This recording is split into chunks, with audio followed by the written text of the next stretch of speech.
Quand je serai grand, je serai le Père Noël. Voilà l'histoire d'un petit garçon qui s'appelait Noël. Un jour, alors qu'il se promenait dans la forêt près de sa maison, Noël s'arrêta brusquement devant un grand sac rouge. Quand il s'approcha pour observer le sac de plus près, il vit qu'il y avait une enveloppe posée dessus. Sur l'enveloppe, il était écrit « À celui qui trouvera ce sac, ouvre la lettre, instruction à l'intérieur. »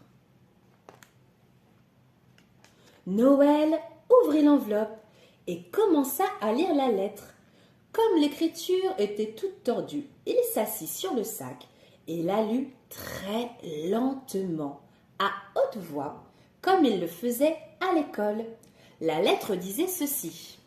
« Toi qui as trouvé ce grand sac rouge, nous te donnons rendez-vous demain matin au même endroit exactement. Mais attention, ne dis à personne que tu as trouvé cette lettre et ce sac. À demain, signé Pomme, Pouce et Cochonnet. » À peine eut-il fini de lire la lettre que Noël entendit un bruit qui lui fit peur. « Oh !» fit-il en laissant tomber la lettre par terre. Et il courut le plus vite qu'il put vers sa maison, en oubliant le grand sac rouge. Quand il arriva à la barrière de sa maison, il voulut retourner chercher le sac et le cacher dans sa chambre, mais en regardant vers la forêt, il n'en eut pas le courage. Il faut dire que tout était blanc et qu'il ne voyait même plus dans quelle direction aller pour le retrouver. Alors il rentra chez lui, se mit à table pour le dîner, et quand ses parents lui demandèrent ce qu'il avait et pourquoi il avait les joues toutes rouges, il faillit raconter ce qui lui était arrivé, mais il s'arrêta juste à temps et dit « À ton avis, qu'est-ce qu'il peut dire ? Chut, c'est un secret, tu te souviens ?» Il dit « Mes joues sont toutes rouges parce que c'est ma couleur préférée. » Ensuite, il alla se coucher.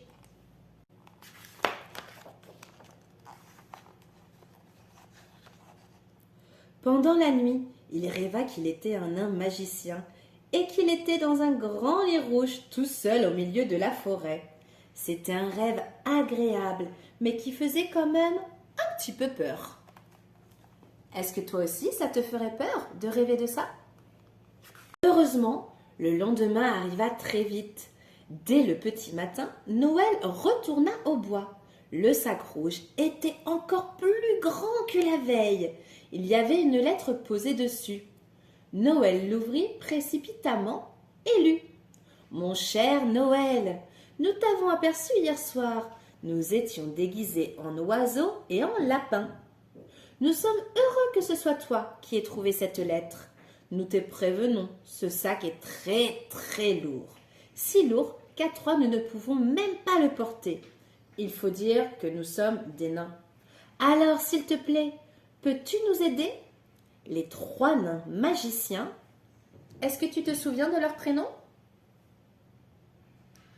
Pomme, Pouce et Cochonnet.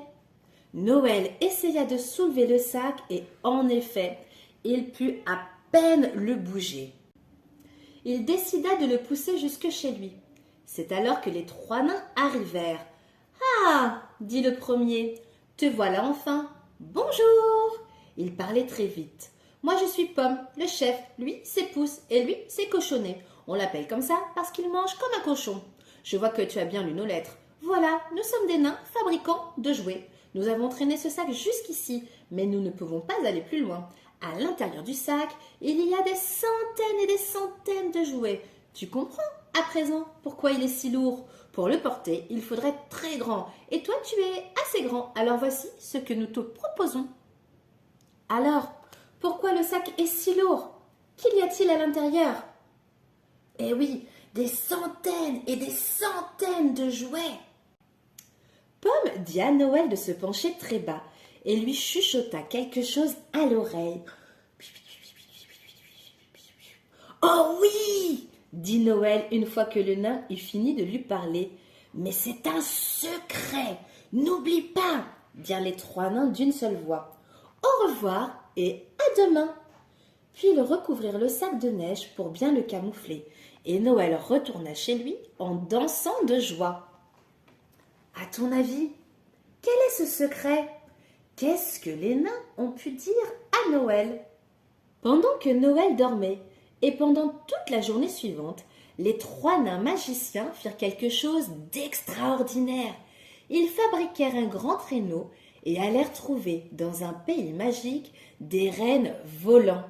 Et dès le coucher du soleil, ils revinrent frapper au carreau de la chambre du petit garçon qui dormait déjà.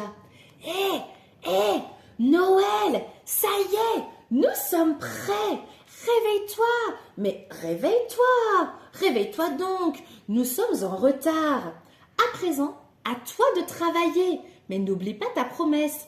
Ne dis jamais à personne ce que nous allons faire. Chut. Est-ce que maintenant tu as une idée? Que vont-ils faire? Non, non, dit Noël en s'asseyant sur le bord de son lit. Oh non, je n'oublie pas. Noël revêtit ses habits préférés, entièrement rouges, prit son bonnet préféré, rouge aussi, et ses bottes. À ton avis, de quelle couleur sont les bottes de Noël? Eh oui, elles sont rouges elles aussi. Il est tout en rouge.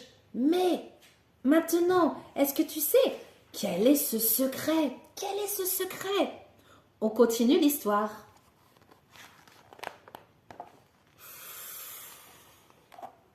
Et ce fut le grand départ. Le grand départ? Mais le grand départ, vers où? Pourquoi?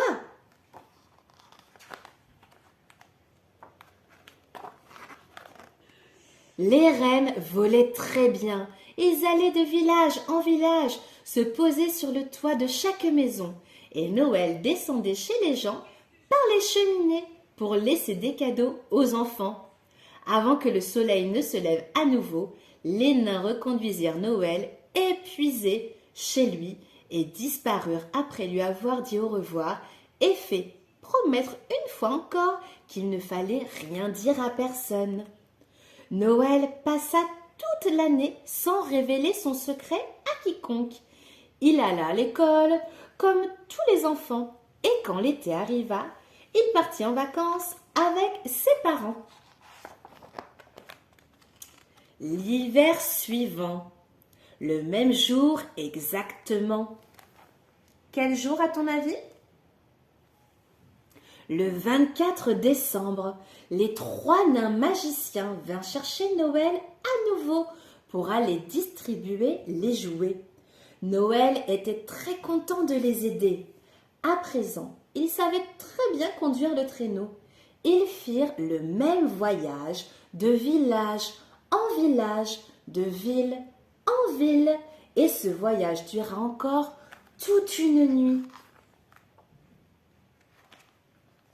À ton avis, qui est-ce maintenant? Qui est là?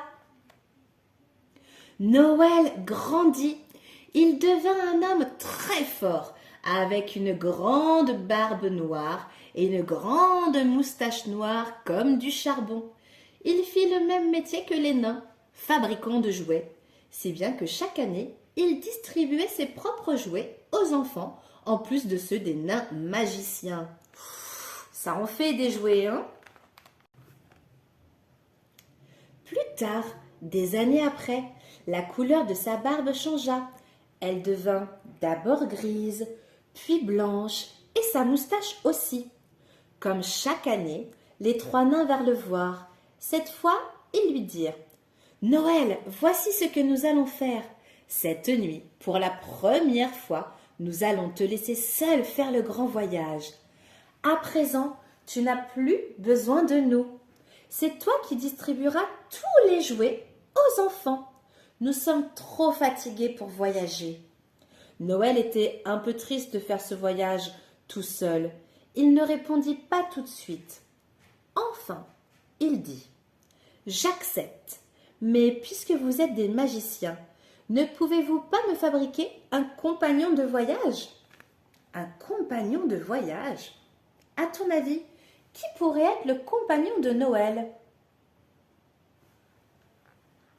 Mais bien sûr, répondirent ensemble Pomme, Pouce et Cochonnet. Et en effet, Pomme fit un geste magique et sortit de la capuche de Pouce un tout petit bonhomme assez drôle, tout vert, encore bien plus petit que les nains, qui vint s'installer près de Noël. Il avait un air très gentil, un peu l'air d'un chien, mais sans moustache. Il avait seulement une barbe. Noël l'appela Médor. Noël partit faire sa tournée. Tout se passa bien. Et depuis, tous les 24 décembre, accompagné de son petit copain tout vert, qui lui raconte des tas d'histoires et qui de temps en temps conduit même le traîneau, il fait la distribution des jouets dans le monde entier. C'est ainsi que Noël, le petit garçon tout habillé de rouge, qui aimait se promener dans les bois, est devenu le Père Noël que tout le monde connaît. Et savez-vous quel secret les nains magiciens lui ont dit à l'oreille le jour où ils l'ont rencontré? Noël, si tu nous aides chaque année à distribuer les cadeaux, tu deviendras le Père Noël. Et oui, tu vois, Noël est devenu le Père Noël.